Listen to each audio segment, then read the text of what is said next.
This week we're on episode 96, and we're pleased to be welcoming Aidan Martin, author of Euphoric Recall. We've been on a bit of a novel kick recently. Obviously, massive congratulations this week to Doug Stewart and all the team behind Shuggy Bain. I actually squealed when I heard the news, and probably was more buzzing about this result than I was when Scotland qualified for the Euros. But I don't think I was alone in that one. This week we're moving more into the ballpark of memoir. Aidan speaks to us about his past experiences with drugs, alcohol, addiction, abuse. Talks about his political outlook and how he works within the community to make people better. We discussed recurring topics like ACEs, and even touched on, safe consumption rooms, which has been a big issue in the news recently. So we really hope you enjoy. Thanks for all your continued support.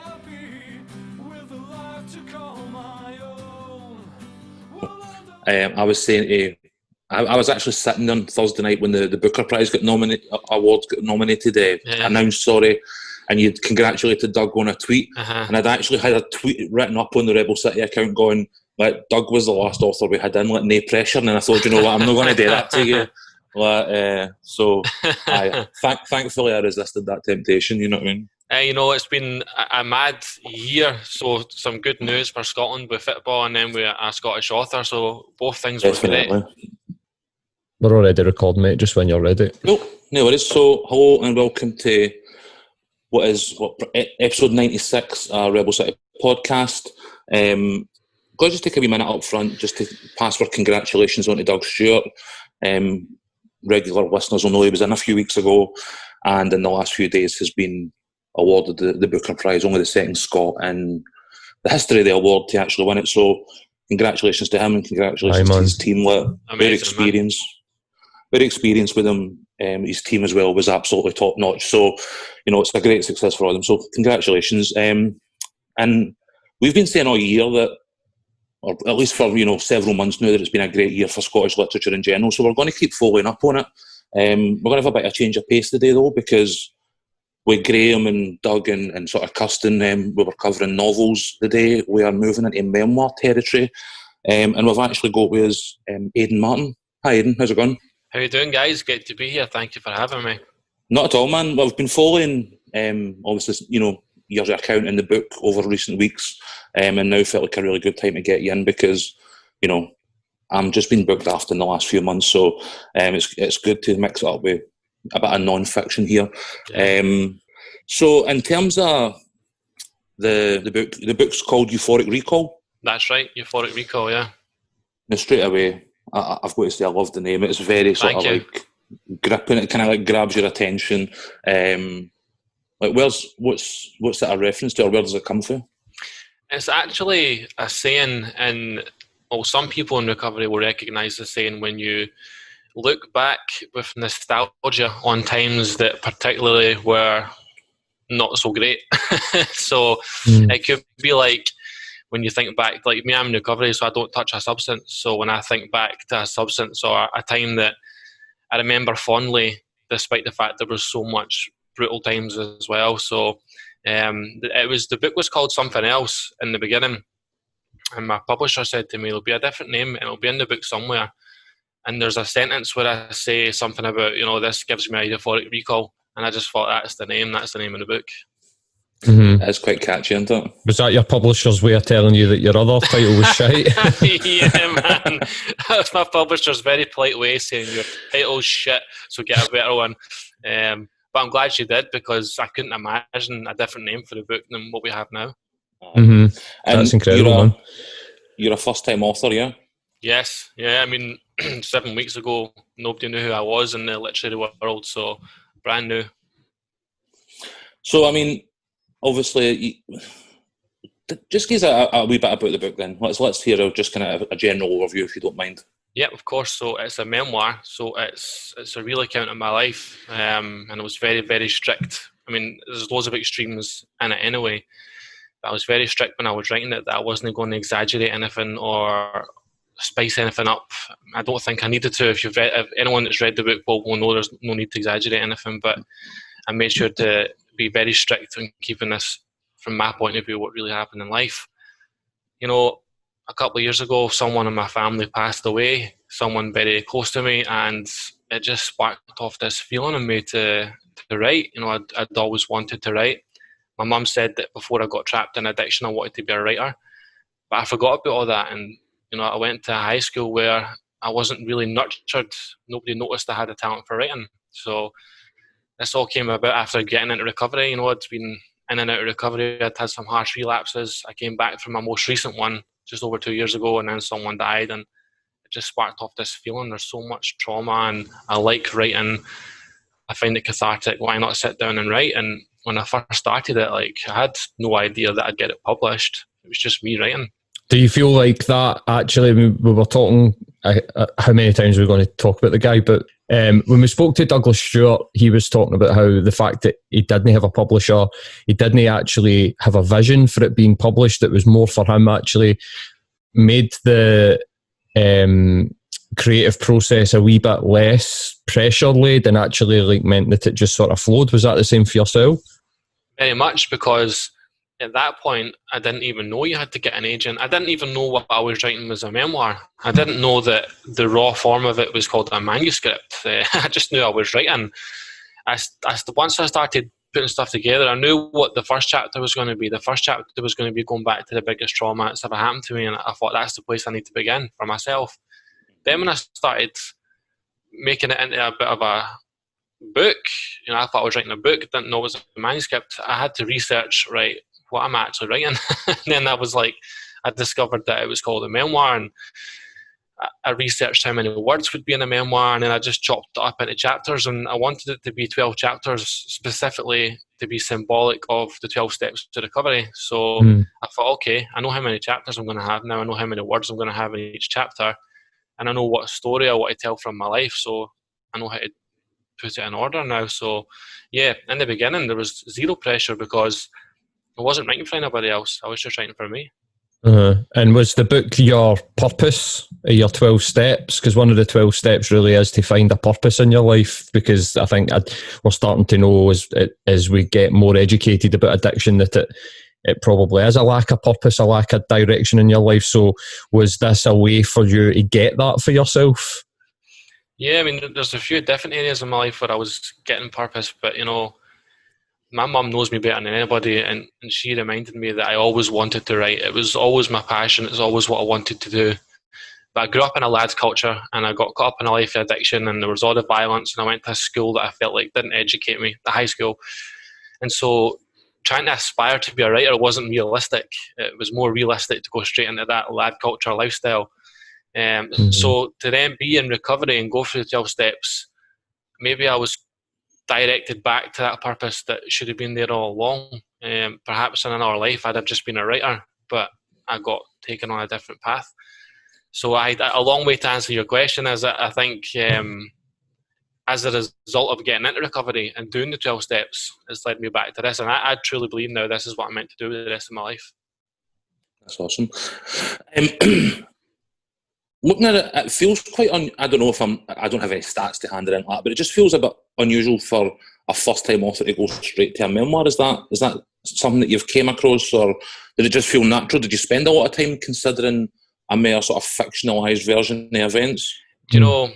One thing I avoided doing was looking up other people, because I didn't want to throw myself off. I had my own ideas. I was writing for me. When I realised it was potentially something I was going to pitch to a publisher, I just didn't look at what other people were doing. I just focused purely on what I was doing. So yeah, I just focused on the writing. Like I say in the beginning, I didn't even know it was a memoir.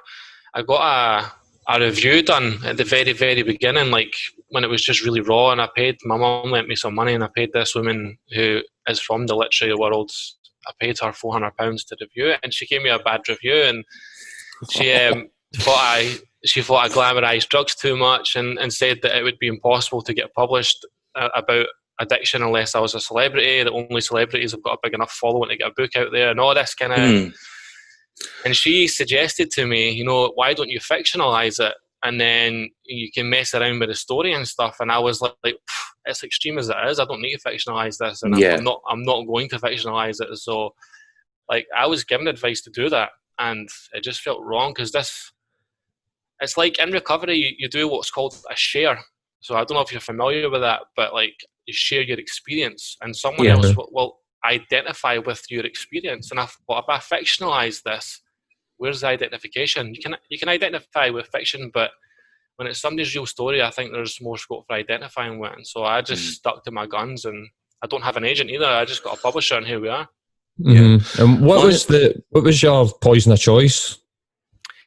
Oh wow! Okay, so did you have a wee spice rack type thing? What day of the week was it? I went through a lot of different substances, but for me, it was two particular, I would call drugs. But like I think even like gambling's a drug to someone. You know, it doesn't matter what it is. But for me, it was cocaine, and I would say sex, but it was more degradation. I was seeking out abuse. That's a big part of my story, is I would seek out abuse from people.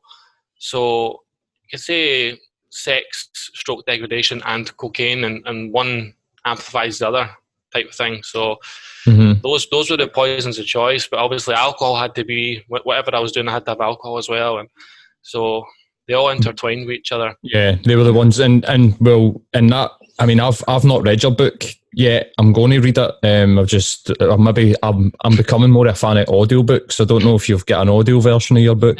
We just finished recording that, so it's coming out soon. Superb, because I'm just mad into them. But me and you have got something in common where I identified as a sex addict and a porn addict as well, like on top of that. So I know what you mean, where it's not really about the sex, it's more about the like you're saying, you're seeking abuse, you're sort of hating yourself a wee bit. So absolutely, man. It's like it's almost like self-harming. Yeah. I mean, I was best mates with Charlie for a considerable period of time as well. So you've hit probably, the two bullseyes on this podcast, to be fair. But you touched on it yourself in relation to this type of thing, and it was that you tried to be as sort of open and honest as possible. And like looking through what people have had to say about the book so far, and like barring the person who took your money then slated you, the reviews have been like really positive. And like one of the things that I've seen coming back time and time again was people's appreciation for how open and honest and as you say, in some instances, really brutal about what actually happened. Like, was it difficult to like put so much of yourself out there like that? It was, but I knew fine well that I'd be doing myself a disservice, and I'd be doing the readers a disservice if I held back. And I didn't put things in there in a sensational way either. I've not put anything in there and sensationalised it. It's all within the context of what's went on. I spoke to someone who's a singer before the book was due to be released. This is after the book was through final edits and stuff, and I had one of those moments like, oh shit, it's like, okay, this is some real stuff going out there now. And this guy's a singer, and he'd done this version of Billie Eilish, and I loved it. And I messaged him, and I says, I love that version you've done. I says, it was so real. And he said something to me, and it really stuck with me. He says, you know what? He says, people just want honesty. He says, if you give them honesty, he says, they're going to respect it. And I think as well, something I was very careful to do, because my story ultimately is one of recovery, but I was very, very careful not to put myself on a pedestal, because there's a lot of people in my past I've hurt, and there's people that have hurt me.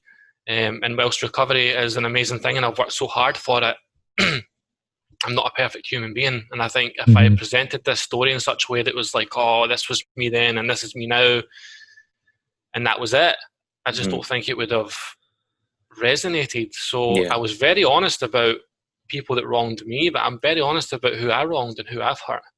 Yeah, which is obviously a vital part of the recovery process, isn't it? Yes, definitely.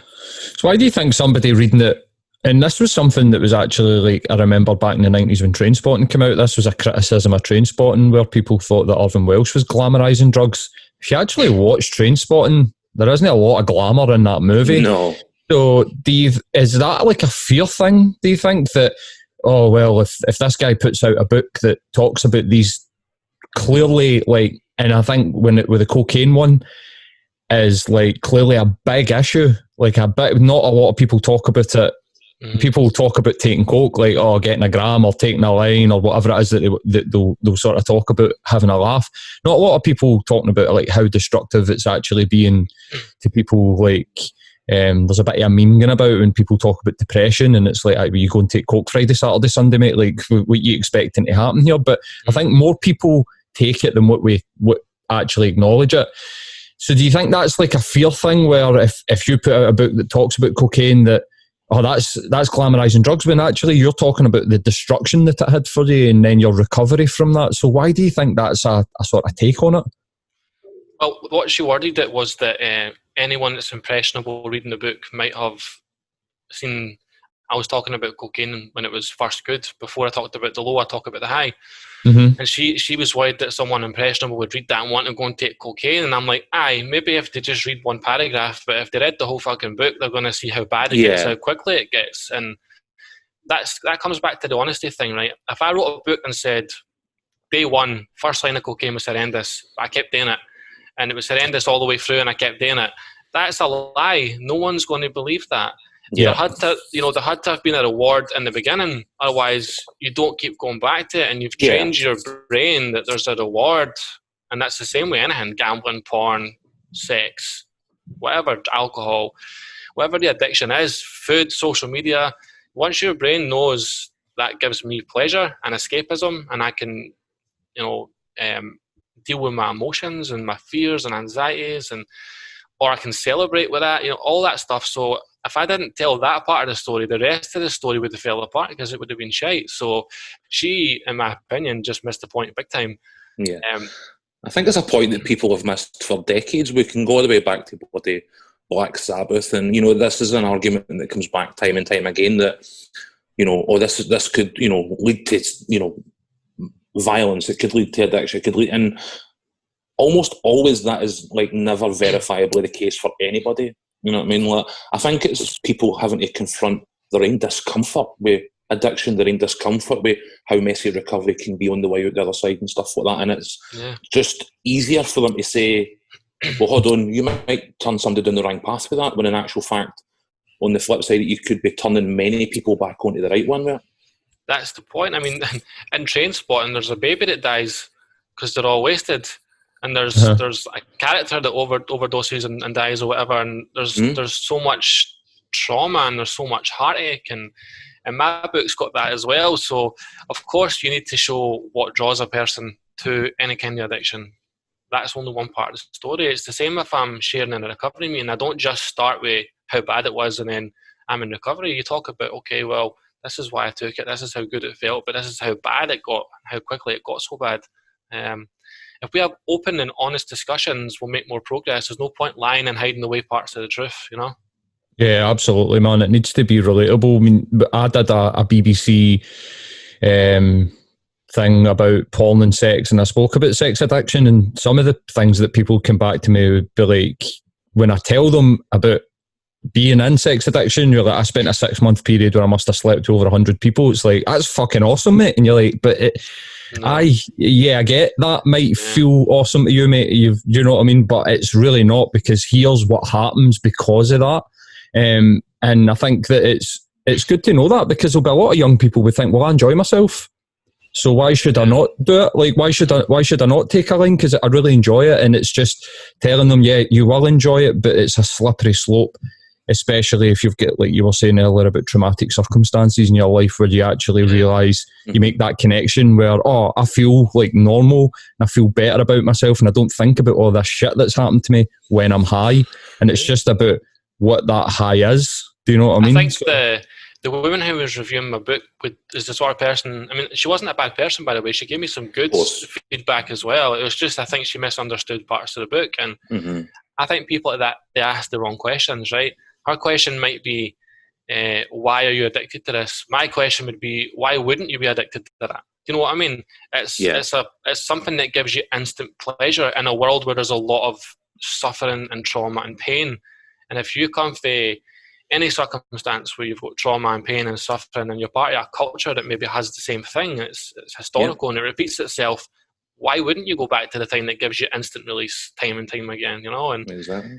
If you're doing a book about recovery, you need to talk about why you were addicted in the first place. And that's what I got. And by the way, the book very, very quickly takes you down the dark alleyways as well. So I think this is something that is in very similar, like what you were just saying there, very similar to something that Graham Armstrong had said when he came in, because I think when he came in to speak to us, it'd been like the first of the podcasts that he'd went on to do, but he'd spent like the week speaking to people at The Guardian and people at these, London-centric sort of publications and sort of, TV, radio and so on and so forth. And he felt like he was getting asked the same questions over and over and over again. They were very like similar packs of questions, whereas he came and spoke to us and we have that lived experience. And it was something that was like a completely different, energy, a completely different sort of experience. And I think something that we both like really took something out of, and it was because we had that commonality. We all had different things that at one time or another we had been addicted to or had been, victims of, but we shared the same sort of core experience. And, you're able to talk, I think, in a much more sort of constructive manner than with somebody who doesn't have that experience and is looking at it through a lens. You know what I mean? Yeah, I agree. One of the other things that, like the, addiction and, how honest you're about that, like how difficult we find to talk about addiction, drugs, recovery, etc. You touched on it yourself, is the abuse. Something that we've been pretty reluctant to get into because, again, it's not our experience. And obviously I don't want to go into details and potentially ruin books or anything like that, but just in a general sense, it's in similar ways something that our society struggles really difficultly to talk in any sort of productive manner. Like when you're writing the book and you're being conscious about how open you're about your experience in that area, is that something that you're trying to address in any way? Yeah, I mean, I've had feedback of people to say that I was able to describe abuse I suffered without going into too many graphic details. It was hard hitting enough the way I described it without being unnecessarily graphic. There is a way to have open conversations that's safe. If people in the conversation all feel safe to have it, then we should have the conversation. And I knew for me personally it was time to write this stuff. I knew that it's a lot of people are struggling. I'm not trying to make this a gender conversation, but certainly I know that the men I grew up with, the male friends I had, out of all the males I grew up with, only one of them that I know of has not struggled with substance abuse or addiction or mental health. That's a hell of a lot of lads that still struggle or have struggled with, whether they call it alcoholism, addiction, mental health, all of it, violence, incarceration. Even lads I had problems with, lads I used to fight with that were in the book as well, that have served time and just came out. So there's a whole bunch of us suffering. And abuse can mean a lot of different things. Abuse, a lot of people might go straight to sexual abuse, which is what I talk about in my book. But abuse can be loads of things. It can be neglect. It can be growing up in a house where your parents are dealers and that's all you've ever known and you become a dealer. It can be physical. There's loads of different types of abuse. And then I would argue that a lot of us lads for this culture we all kind of abused each other because we were all fighting each other and tearing each other down all the time. But it's all it's all we knew. It's all we knew. And it's like there's a whole bunch of guys aged 30 up who are now just trying to think, fucking hell, who am I? Who the hell was I supposed to be back then? And what am I going to do in my life now? So to answer your question, abuse is something that as long as it's discussed with people that feel well enough mentally to talk about it, we should talk about it. As long as we're not sensationalising it. Aye, absolutely, man. I completely agree. I think I have quite a strongly opinionated girlfriend, which is like a good thing. Oh, sometimes she doesn't listen to the podcast, so it doesn't matter. But she's usually sat right there, is she? she's aware. She's very much like no, I wouldn't say she's not a radical feminist, but she's a feminist, and quite a lot of the time we have discussions about the impact that the patriarchy, and I know that this has become kind of like almost like the woke Olympics type stuff, but I think what you're talking about is that boys are just as much a victim of the patriarchal society that we grow up in as what women are, and I think like that's just, I mean, what you're talking about really is toxic masculinity. Like when you're a teenager, you do nothing but tear strips off each other, slag each other, fight with each other. If there's anybody in your group that just so happens to be a victim, and I mean that in like in a broader sense, a victim, not just a victim of abuse, but just happens to be the weaker member, he's relentless with them.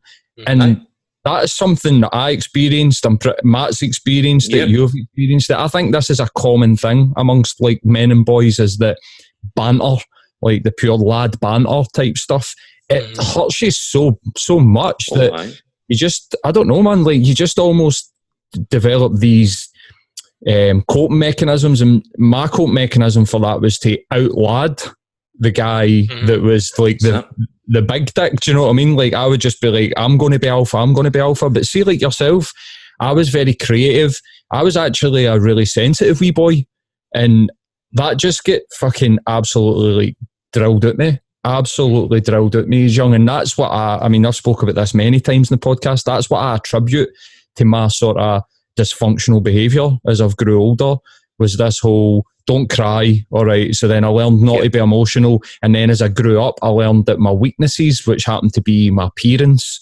the way I spoke, get picked on sometimes, and like that just get absolutely like nailed.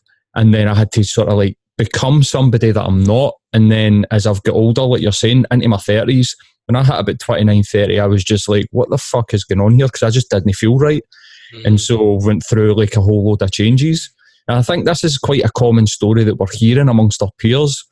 And especially, and I think unfortunately it took for the suicide rate to go fucking mental for us to actually go, wait a minute, what's going on here? But I suppose my point is that there's been a load of focus on women, and rightfully so, through like the 80s and the 90s, where they had to get their university numbers up, they had to get women into the boardroom. That's still an ongoing battle at the top end.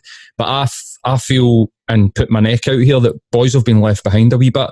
And I think that and especially in the sort of working class, middle class communities, we need a focus on boys and men to try and help them get over these bullshit ideas that get absolutely like smacked into us as kids. Do you know what I mean? I agree with a lot of that. I totally agree with you. Like, women have had to fight for all sorts of things that they should never have had to be fighting for, and they're still battling it, like a lot of different people that have suffered inequalities. But I think if you're a male at times, you could be kind of demonized at the moment as being the enemy. One example I give is that the Me Too movement, right? I was abused by another man. I was a male victim who was abused by a man when I was a child. There was nothing in the Me Too movement about what happens for a man that was abused by another man. That was very much a male perpetrator, female victim discussion. And so, and again, I understand that most of the time it is male perpetrators and female victims, and I'm not taking anything away from that. But for me, I was like, where did I go? Who did I talk to? And you know, I'm in uni, and I was in a class last year, and one of my lecturers, who's a great lecturer who I really admire, but I think she may be a feminist, and she said to the class that if you're a straight white male, you have the most privilege and therefore the most responsibility in society. And I felt like that was one of the most irresponsible statements to make, because I know that there's so many men suffering with addiction, there's so many men incarcerated, there's so many men, but the suicide rates are massively high. Violent crime. Yeah, crime it's usually man-on-man crime, so there's a lot of males that are victims and suffering, and the more they get told that they're the most privileged in society, the less they're going to come forward and say, listen, I need help. And it's these things: mental health, suicide, substance abuse, addiction, even gambling addiction. I'm not a gambling addict, but I know from friends it's rife. Addiction and that, it's rife. So men are struggling too. And I guess what I'm trying to say is, I would prefer if we didn't make the conversation so gendered, and we just made it about human beings that are struggling. And that was a master's degree class I'm sitting in, and I was ironically one of 3 males in the class. And I'm thinking, I felt a bit alienated in the class. I felt a little bit, okay, now I feel like I'm a minority in my own class because I've just been told I'm the most privileged here, but I'm an addict who struggles with mental health and suicide. And I'm also a father who's had to scrape and fight for everything he gets as a father, because we don't have equal rights either. So it's not as straightforward as you're a man, so you've got plenty of privilege. Yes, cis white men, like that type of cis white male. We've neglected the feelings of men and young boys as something that is not allowed. And obviously now we're only really starting to come to terms with it. You know what I mean? Like, in terms of this kind of, ballpark that we're talking about just now, I noticed that, and looking you up in the build up to this, that you were talking recently about, ACEs and stuff, or adverse childhood experiences, which is something that we've had guests on and sort of spoke about extensively. Was that part of your recovery journey getting into that, or is that something that you've become aware of sort of subsequently? Kind of both. It's a relatively new theory, and it's one I think is very important. I'm studying a subject. I'm studying social work at master's degree level. I got my honours degree in 2017 in social sciences, and I've worked in loads of different environments: mental health, addiction, homelessness, youth hostels. I've worked with people with bloodborne viruses. So I've worked with a lot of people for a lot of different backgrounds and different traumas. Mm-hmm. Whether it's different genders, different race, religion, all different kind of identifications. Yeah. One thing that was a common denominator for a lot of people who were struggling was that a lot of them had stuff that had gone on in their childhood. And for me, again, adverse childhood experiences, you might be tempted to think that's a sexual thing, that's usually like abuse, like sexual abuse, or victims of sexual abuse. But again, adverse childhood experiences can be someone that was neglected at home, or someone that witnessed domestic abuse or a lot of violence, or was taking substances from young age. Even just the threat of violence is like an adverse childhood experience. The first time I engaged with them, I was at uni as well, and it was like tick, and I was just sitting there going, "Holy shit, man! This is like a very brief autobiography, like a lot of it." And then when I thought about other people, I was like, "Fuck, man! I know people that have got all of these, man." It's just, I think that you're right. It's a new thing, but it's almost like not a new thing if you look back at the history of psychology and what Freud and Jung were saying about the formative years. It's been there. We've just never really engaged with it. Do you know what I mean? Freud talks about unconscious forces affecting your behaviour. Something that's happened in your childhood, then you start behaving in a certain way, but you're not conscious of it. It's the same kind of stuff, man.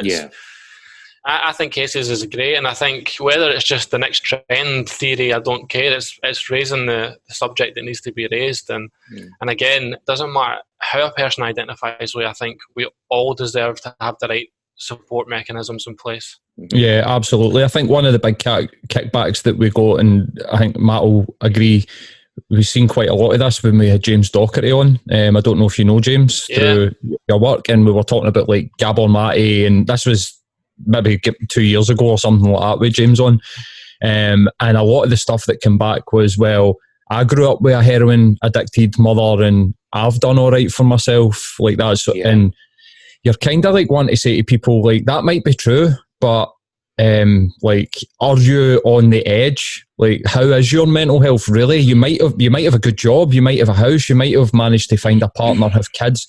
Well, great, absolutely, like, fantastic, but you are like a single percentile of people that came through where you came from, and also like what other dysfunctions, like, you know what I mean, like a lot of they might be having affairs, they might actually be going out on a Friday night and getting coked out their mind and having to work the Monday to Friday and do the weekend, and it's like, that's not really like actual living. And how much joy do you feel in your life? Like, that was kind of a weird one for me, because me and Matt came for the scheme, and when I seen that list, I instantly just started to feel empathy and affinity with guys that were round about me that maybe bullied me, or fuck, man, I remember that guy's mum was a bit of a mess. She would get found in hedges and people would be helping her back home, and that's why I became a bully. Whereas there was other guys in sort of Twitter and Facebook, when we put that episode out, it was almost like, nah, fuck that, that's just an excuse, I've managed to do it, how come this junkie and that junkie, and like that type of chat. Like, where do you think that comes from? Do you think that is again sort of just people going back to the sort of toxic masculinity that they grew up with in their household or whatever? Like, I mean, like, there's a lot of people that just want to be a skeptic anyway. I think there's a lot of people whose default position is that's shite, that's bullshit, you know, you can sort yourself out if you want to. not everyone that's gone through childhood trauma is going to turn out the same way anyway. Not all of us are going to develop the same way. Some people might not develop coping mechanisms. They might go on to be just fine. Going through a trauma doesn't mean that everyone's going to turn out the same way. But a lot of people who are involved in addiction and severe mental health may have been impacted by trauma. So it's not to say that one causes the other.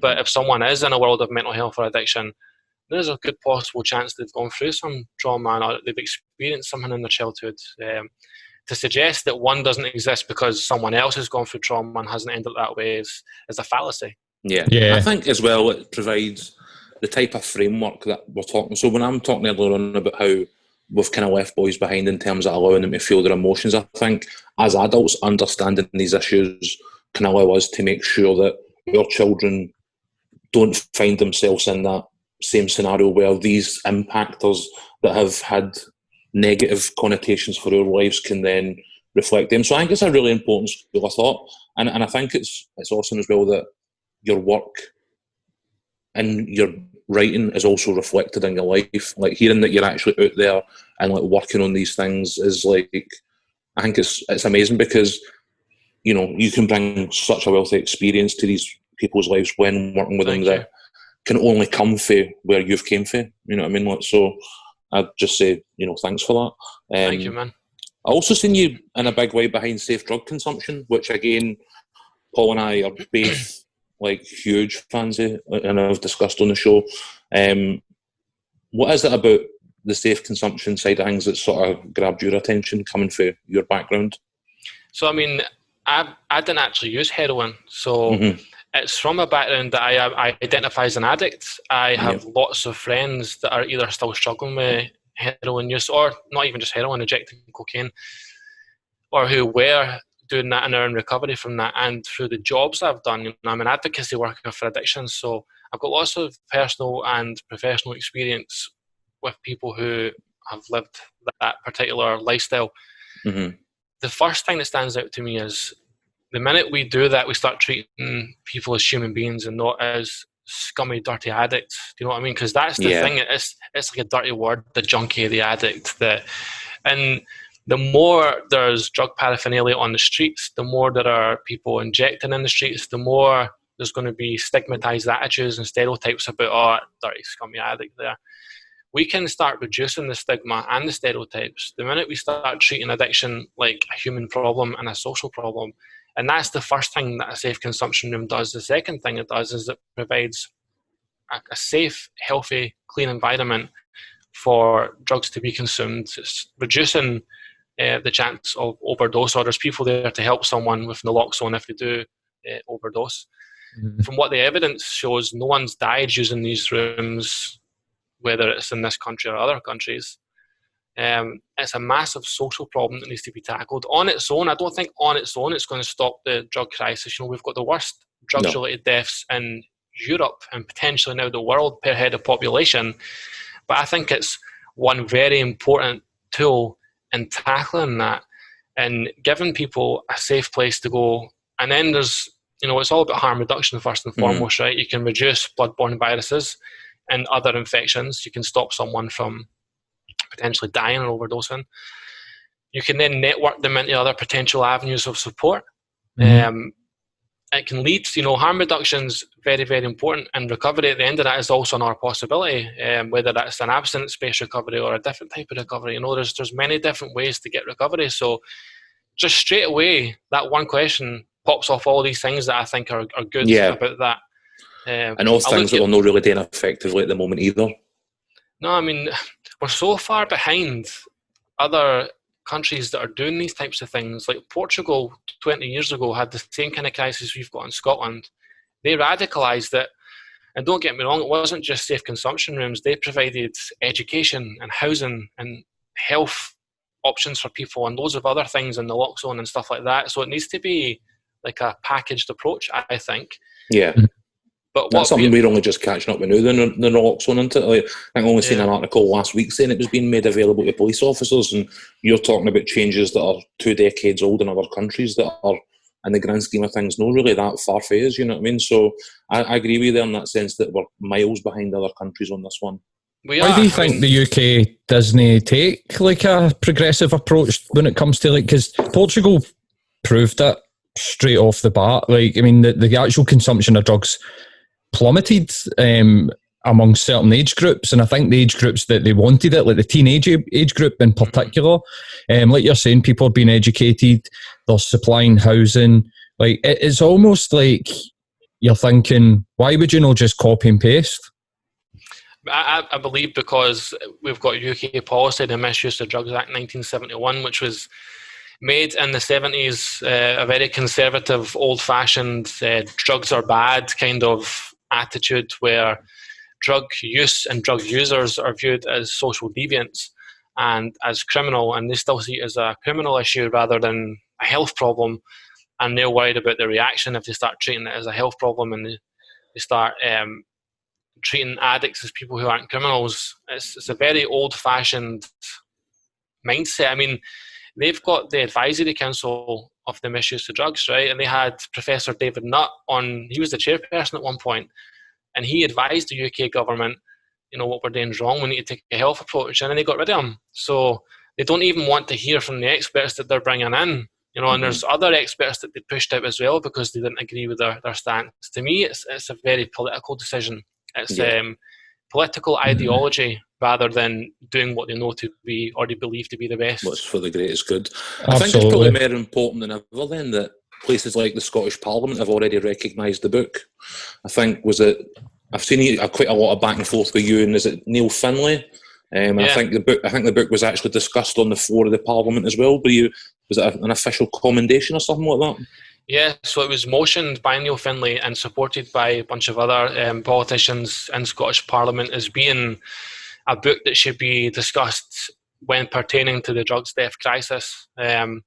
So without me trying to get too political, of course, with the book, but Neil Finlay is the politician who is always, he's from West Lothian, he's always seemed to be wanting to tackle the addiction problem. He's always asked me, both in a professional and a personal capacity, what can I do to help people in West Lothian? What can I do to make a difference? He's very active and outgoing as far as trying to tackle the problem.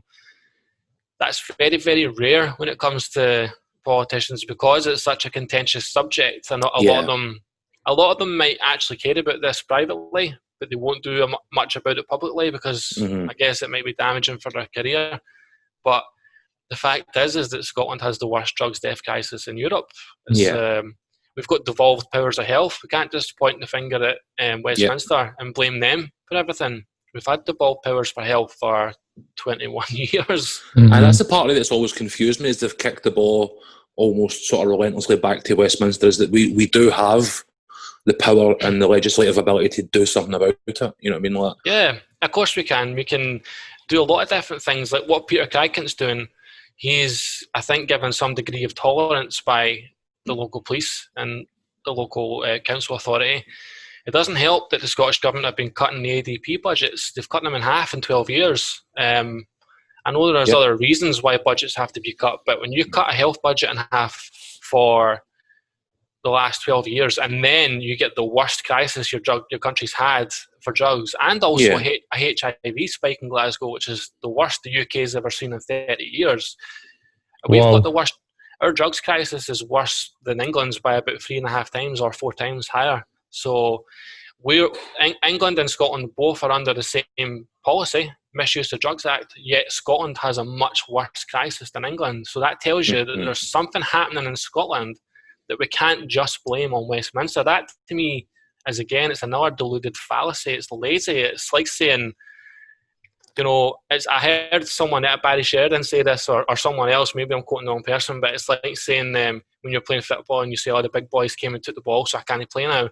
It's like such a defeatist mentality by our own government. Westminster have done it, so nothing I can do. I think the word lazy stood out for me there. It's a very lazy response, isn't it? Is that, we can't do that much about it because of budgetary constraints, when we know that isn't really the truth. And I think that it's important to also talk about, or just mention, that this is across parties. This isn't a fuck the Tories type thing. It's not. Me and Matt have pretty much got a fuck the Tories podcast here. And But Gordon Brown sacked his guy that told him that weed should be legalised, and Tony Blair did the same thing. Like their government, that Labour government, and then if it's been 20 years in this country, it's been a Labour Scottish government as well that's kicked the ball back down, and then SNP. So there doesn't seem to be a political will. And I'm thinking, this is just my opinion, that it goes back to what you said, a sort of old school political thought of their scum, get them out of society anyway. It's not a shiny subject, right? So before I say this, I need to make sure I'm clarifying what I'm saying. There are lots of inequalities that we need to be tackling, that we are tackling now, and thank God we are. So like, whether it's to do with gender or sexual identification or skin colour, it seems that as this country is getting much more progressive in tackling those things, and thank God that we are. But for some reason, this particular problem with addiction and mental health is getting worse and worse and worse. It doesn't seem to be a shiny, glossy subject that they want to talk about. And to me, it feels again like it's like that dirty, taboo subject that we're not wanting to shout about it. I've got an MP in West Lothian called Hannah Bardell, and there are some things that she will be out there very publicly speaking about, and there's other things that she will talk about, like what Westminster have done wrong, but you'll never see them conceding what the Scottish Government's done wrong. Maybe it's career suicide to do that if you're on that political party. But I think we should be doing all we can to make it career suicide not to do something about this. That's the point, man. People like, see, since I released the book, right, I'm in West Lothian, right, and in the last 7 weeks, and there's no exaggerating what I'm saying here, so many people have contacted me from West Lothian to say, my partner's suffering with mental health addiction, or I'm suffering with it, or my son or daughter's suffering with it. Where can I go for support? And they're coming to me because I've spoke out. And my true answer is that I don't know where you can go, because you go to your GP, you've got a year and a half to wait till you see a psychiatrist. We're relying on charities and third sector organisations who are working at the bare bones with hardly any funding. And I mean, before COVID, this has been going on since before COVID. We're not just blaming the pandemic. There's no services. The services we have are strained. We're relying on third sector organisations to deal with all the inequalities in society. And, you know, for 3 years, I've been trying to get MPs and certain elected members in my local area to notice this stuff. And they keep shutting the door in my face. And this is before I wrote the book and everything. Like other things that I'd seen. And they're not interested. But when it's other subject matters, again, very important ones, but when it's other subject matters that they particularly more personally care about, they'll shout about it all day long. They'll go to all the events, they'll speak at all this stuff. But when someone says, by the way, the Scottish Government are failing addicts, they're failing people with mental health, what you got to do about it? Silence. Aye. And it's a shame. I mean, as part of your work, I mean, are there measures that you'd like to see the Scottish Government take? Sorry, say that again, sorry? Are there any specific measures that you yourself and your experience would like to see the Scottish Government taking? I would like them to do everything they can within the law to offer services to people who need it, not just addicts, people with mental health. They need to invest more in health services for people. Like, they're putting up loads of wee sticky plaster services. That's what I've seen in West Lothian. So we'll have we've got 2 hubs that have just opened here, and they're very, they're purposeful hubs. They're for people with short-term or lower-level mental health stuff. But that's more about taking pressure off GPs and CPNs and stuff. It's not about dealing with the problem. If someone who's working class or doesn't have a lot of money, or even if they're working a good job and they don't have the money, if they've got a problem with mental health or addiction, unless they go and pay for therapy, which can be expensive, then there are no services for them. There's nothing. So the Scottish Government are talking about wanting to be independent. If you want to be an independent country, take care of your people. Aye, invest in services. You cannot claim that you're ready for independence when you've got the biggest drugs death crisis in your history, when you've got the biggest HIV spike in the history of the UK for the last 30 years, when the death crisis is almost, or maybe even potentially the worst in the world for drug-related deaths. You cannot have that on your books and say we're ready for independence, in my opinion. And I know it's not a fair comparison, but I think if you look at how quickly things like the Scottish Government mobilised in the face of a public health crisis in COVID, it's even more galling. I know there are differences, and heroin is maybe no addictive or contagious. If you follow me, it's definitely addictive. But like to see them mobilise and so slowly or not at all, when there is also a public health. It's taken 1,500 Glaswegians in the last year. So sort of in that ballpark, you know what I mean? Like, what's happening with the safe consumption rooms is that Peter Kuyken lost his job doing it. He lost his job from a very good organisation who obviously couldn't keep employing him politically. I don't know, that's nothing to do with me. But he lost his job because he believed in this so much. Basically, a guy in a van has got everyone talking. When it should have been MSPs, it should have been people that have the power and the influence and the privilege. People talk about privilege, right? About who has privilege in society. That's a contentious topic. You know who really has the privilege and the power? The MPs that have been elected. You've been elected by your constituency because you've got a voice, you've got influence, you've got privilege, you've got power. You have the ability to make things happen. And for me, they're just too quiet too much of the time when it comes to this stuff. And someone in a van has got everyone talking about it because he believed in it enough to risk his own career. Absolutely. I think we should give a big shout out to Paul Sweeney. Yes, definitely. Paul Sweeney, I think I was going to say this earlier on. We want to talk about career suicide. Like that guy lost his seat talking about the unglamorous stuff, talking about the issues that we're facing in his constituency in North Glasgow. That guy didn't come out with the SNP bad message at the last Scottish election, and he did an episode where he actually was saying he was deliberately not doing that because he wanted to talk about things that he was passionate about, which was the unglamorous side of politics. And he lost his seat, but he continues. I mean, that guy's jobless. When we had him on, he was talking about applying for universal credit during the COVID crisis. Wow! And he's out there getting as many journalists, media people down there to shine a light on that. So I think it's important that we give Paul a shout because it's admirable. Do you know what's ironic to me? To me, he's the sort of person I would want representing me. He's someone that should have a seat. Yeah, I voted for him, but it didn't matter. Just to bring it back to the book as we kind of start to wrap up, one of the observations online recently was that Scottish literature was basically chock full of, misery porn as the sort of generic term that often kind of gets used on it.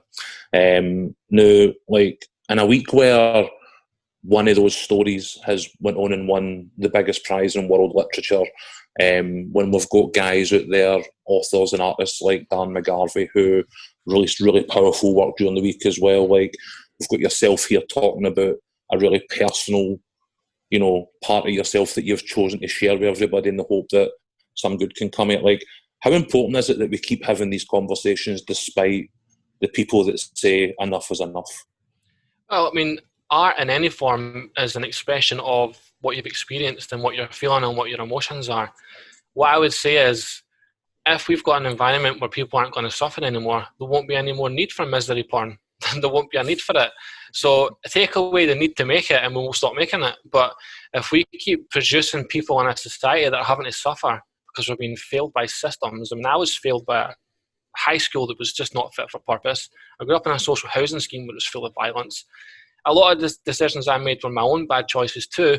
But if we continuously, historically, keep creating environments where people are going to struggle and suffer, then what fucking choice have they got but to vent out and create art that someone else might refer to as misery porn? When the world's a better place for these people, we'll produce more fluffy work. Is the correct answer. Aye. Beautifully put. But I think there's another point in it here where the misery porn shite is coming for people at the Herald, people within Scotland, and then you've got Douglas Stewart winning the Booker Prize in New York, getting plaudits for this type of book. I mean, he was actually told, similar to yourself, that this won't work. This isn't going to work. You know what? It goes back to what that singer told me. People want honesty, and I knew when I was writing this that if it was even exaggerated slightly, Scottish people straight away call bullshit on that. You know what I mean? Mm-hmm. and other people too, but I know my own fellow Scottish folk would be like, that's fucking pish. But people recognise what's real, and we need real more than ever, because you know what, seeing the media and see a lot of politicians were getting fed bullshit. So perhaps what people prefer is just give me a dose of real. If that means there's a bit of misery involved in it, just give me it because it's real. Yeah. Aye, absolutely. Very interesting talking to people about their second time around, and I'm obsessed with this. I think I've got some sort of like obsession about motivation, and how you drive yourself to success. Like, I'm obsessed with successful people. And I think like the second album is the traditional banana skin. And I think when we spoke to Chris McQueer as well, 2.5, 3 years ago, he was in the middle of trying to get to that second book and trying to motivate himself, and we had a really good conversation. So have you started your second project yet? Yep, I'm 5 chapters into my next book, and I've decided to do something entirely, well, it's different, but it's also covering some similar themes. So it's a fiction. It's called Where the Fuck is Phil? And it's based in West Lothian in the early 2000s. It's fictionalised so that I can be a bit outlandish with the story, and there's a lot more dialogue in it, whereas my memoirs more me talking to the reader. I want to capture what it was about masculinity, basically. What did it mean to be a lad in that lad culture during that time? And it's set against the backdrop of the kind of dying trance scene, and that kind of mirrors the lack of identity that the lads have. So it'd be dead easy for me to go, here's another kind of memoir, and some more, I'm going to hit you in the feels with another memoir. But I've told my story now, and if I was to do another memoir, I'd particularly like to speak to some of the lads I grew up with and tell their story. But for this fiction, it's based on the people I grew up with. It's capturing a very specific period of time, and it's looking at all the different stuff that was intertwined with the lad culture. And it's going to be a bit of a nostalgia tour because it's the trance scene as well. So it's probably a risk going straight into a fiction. I tried to get funding from Creative Scotland to allow me the time to write it, because I'm studying, I've got a job, and you don't get paid for your book until twice a year, I think you get paid, and depending on how well my book does will depend on if it's enough to go away and work on another book. So I applied to Creative Scotland, but see, to be honest, Creative Scotland's not set up for offers coming through. I'm pretty sure Loki said this in the past as well, I might be wrong. There's no real funding for me to do it, so I'm having to do it at the same time as studying and working and promoting this book and being a dad. So it's taken a bit longer than I'd like to, but I'm almost at the halfway point. I know how it's going to finish. I'm hoping to get it to a publisher by next year. That's awesome, man. Dude, you need to hit us up when it's out and we'll get you back in, because it's been brilliant chatting to you. Thank you very much, guys. It's been a pleasure and a privilege being here. Thank you. Where can everybody find the book? Euphoric Recall at the moment is out on ebook and paperback, so you can get it on Kindle if you go on Amazon. You can get paperback on Amazon. You can go to Guts Publishing website. You can order from Waterstones. You can Google it, and it'll come up for most online retailers. And it's in a few bookstores in London and West Lothian and Edinburgh at the moment. So, and the audiobook was delayed because of the virus, because I couldn't get into the studio, but I've just finished recording that, so that'll be ready in the next month or two. Kind of experience was it like, man? Like recording your audiobook? It was so hard, and I'll tell you why it was hard, for two reasons. One, it's one thing writing down trauma, it's another thing saying it out loud and saying it with someone you've just met who's recording it. And I've done it with a studio called Where a Foxma studio in Bathgate, a guy called Fraser Brown. They were fucking amazing, and Fraser made it so safe for me to go through that stuff again. And man, we laughed and we cried and we had sighs of relief, and we went through all of it. But the real hard part is trying to concentrate to get 5,000 words per chapter out, because you need to pronunciate your words and you need to not sound robotic.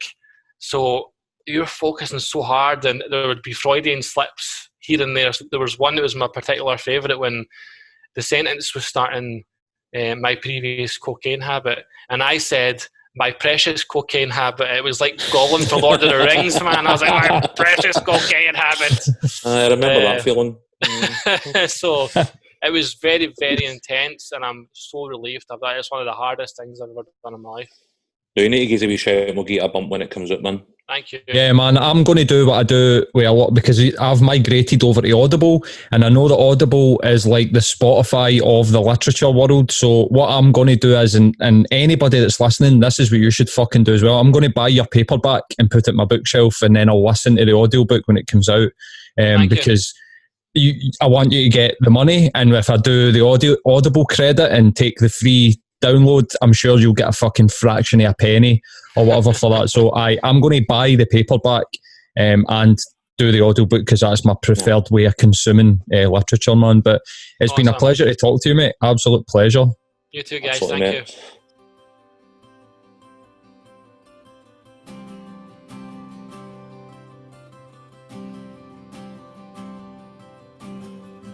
I made a promise to whom will not to you, so stop the party.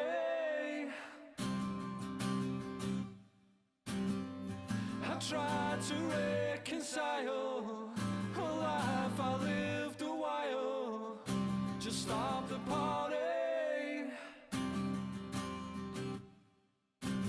Feeding lies like you'll never know. I don't need to be unhappy with a life to call my own. We'll end up burning bridges sat upon a selfish throne. I will march along this path of ambitious, forceful ties. I'll be dead before it crashes down before my eyes.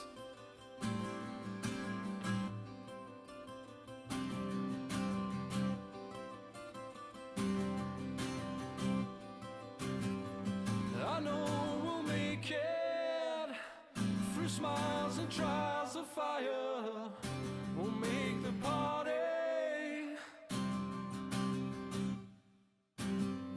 I see right through it, the great deceptive fade.